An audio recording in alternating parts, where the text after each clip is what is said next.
Hey guys, Dave from Nerdarchy, for nerds, by nerds, I am this nerd. Nerdarchy Ted. And today we're going to discuss why Fae drug dealers are just plain creepy.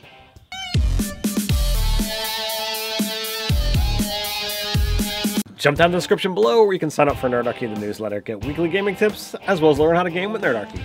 Well guys, we haven't done a terrible terrain in a while, and we've actually had this one on the list to do forever, it seems like, and we're finally getting to it.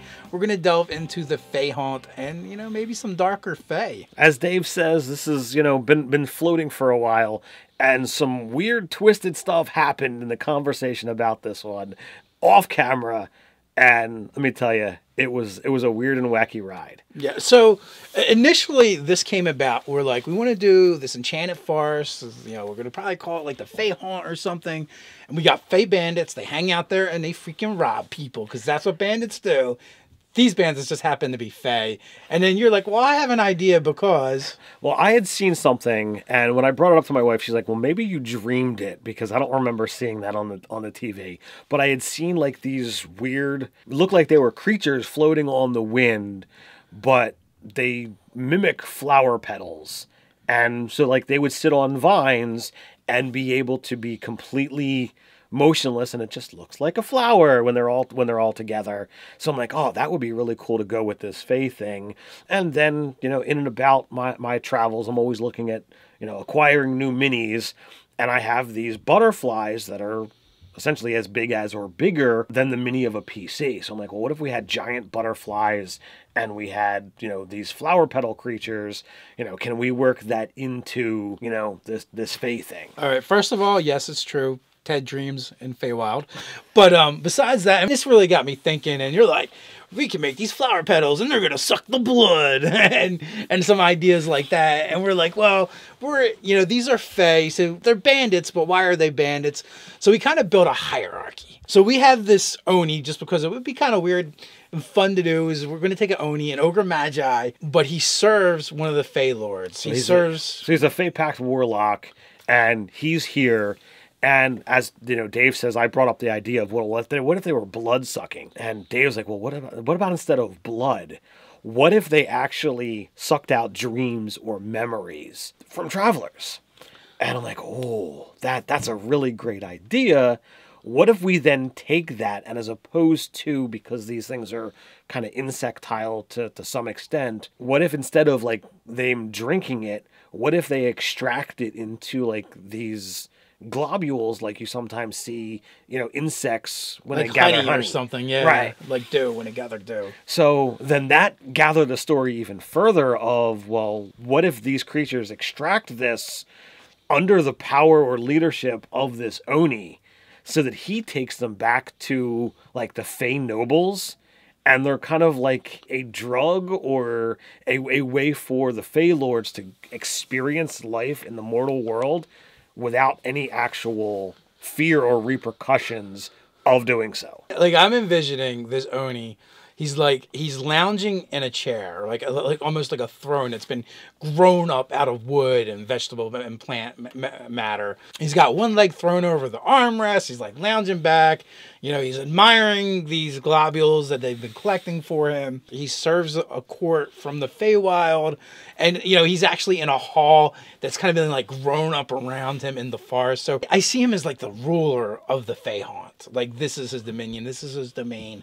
He's been charged with it, but also in order to keep his pact with his patron, he's got to keep sending back the goods. So he's like the dream czar for the Fae haunt. So, they either have to go out or they have to find people to come in, or maybe they come up with ways to entice adventurers to come in so they can capture them. And I love the idea of these plant things, of these flowers. I see them as being like under the control of the butterfly guys. Mm-hmm. And they kind of like, they're an ambush monster. They hang out and then they kind of drift off. They can have like a fly speed, and they attach themselves to the face of a person, of an adventurer, and they drain their dreams.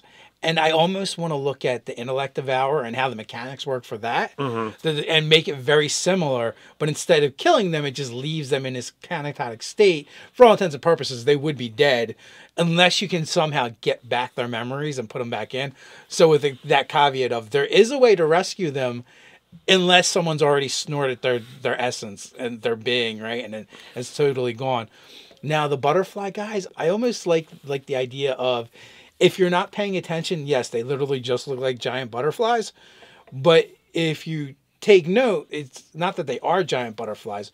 They're very much humanoids, and they can stand and move, interact like a humanoid.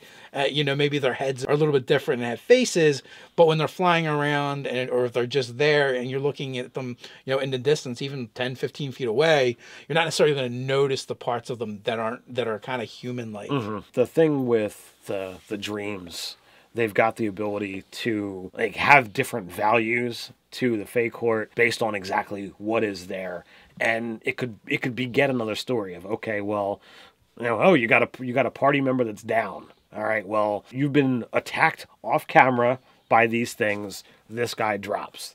Session tonight is you got to go find that dude's memories or person that's in this globule and get it back to his body before the session's over. Although it might be slightly better for an NPC, because if you don't want to kill off a character that's not there or something. That is true. But that's really cool. It's a cool idea. The prince was out hunting wild boar in the Fae Haunt because he didn't believe the superstitious rabble.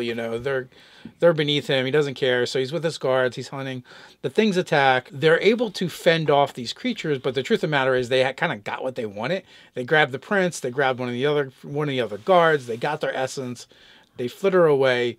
The prince is brought back. He's not dead, but he's catatonic. And, maybe a sage or a wizard is able to deduce that there's actually an attachment from him heading back to the Feywild, and you can kind of track it. They have a way, like a dream Geiger counter, essence Geiger counter, dream Geiger counter. Yeah. And, this adventure could be them. It could be them just going to the Fae Haunt. It could be them tracking back to the Oni's lair.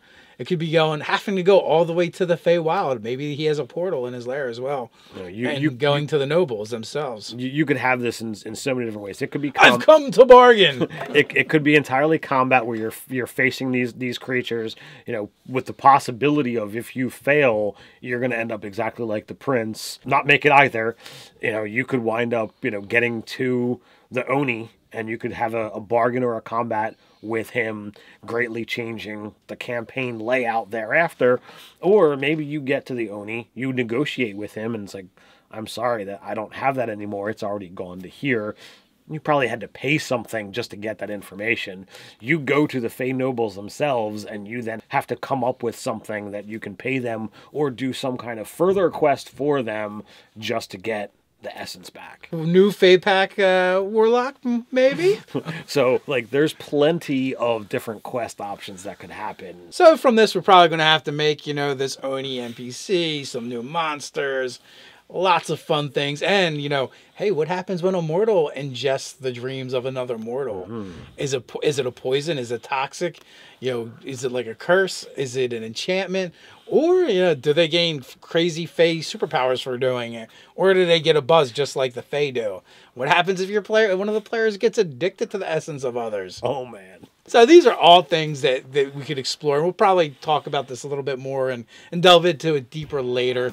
But the question is, what do you guys think? What would you do? Would you use this in your game? We got a place where you can discuss it down in the comments below. While you're at it, don't forget to like, share, and subscribe. You can patronize us in a good way over on Patreon. So until next time, stay nerdy.